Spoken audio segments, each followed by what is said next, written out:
ఏం కాదు ఏం కాదు ఇంతకు అంత అనుభవిస్తారు అంత అంత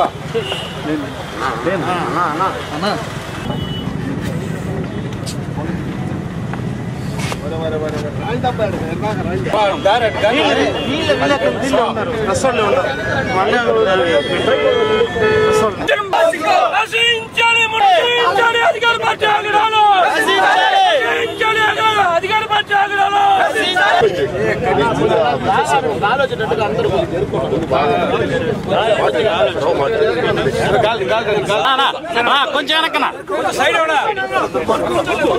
కూర్చోండి వాళ్ళకే వచ్చి చెప్తే వాళ్ళే తీసుకుంటారు కదండి. మీరే కదండి కట్టుకోమన్నది, మీరే కదండి కట్టుకోమని. అవునా కాదండి? కట్టుకోమన్నారు కదా.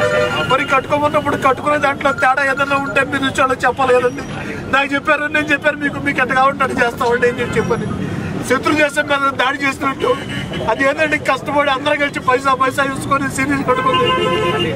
కడుపు మండుతుందని బాధ వస్తుంది. మీకు ఎట్టుందో నాకు అర్థం. ఇది గౌరవం అండి. ఇది మంత్రి గారి గౌరవ, కమిషనర్ మీ గౌరవ, మేయర్ గారి గౌరవ.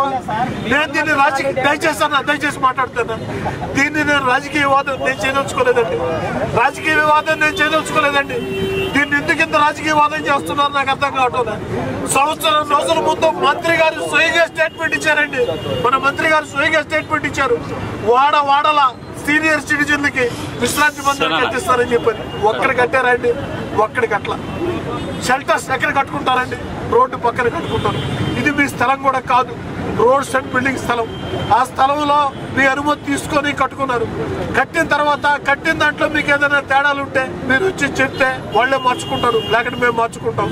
ఈ రోజు మీరు 100 మంది పోలీసుల్ని అధికారులను పెట్టి రెప్ప మూసి రెప్ప తెరిసేటప్పటికే 10 నిమిషాల్లో మొత్తం డ్యామేజ్ చేసిపోయారు. మీరే చెప్తున్నారు మేము ఆ విధంగా పాల్గొట్టమని చెప్పలేదండి. వాళ్ళని పైన టాప్ ఏదైనా ఉంటే కొట్టమని ఏమండి పైన టాప్ వరకు కొట్టమని చెప్పేవాడి మరి కొట్టేసిపోయారు.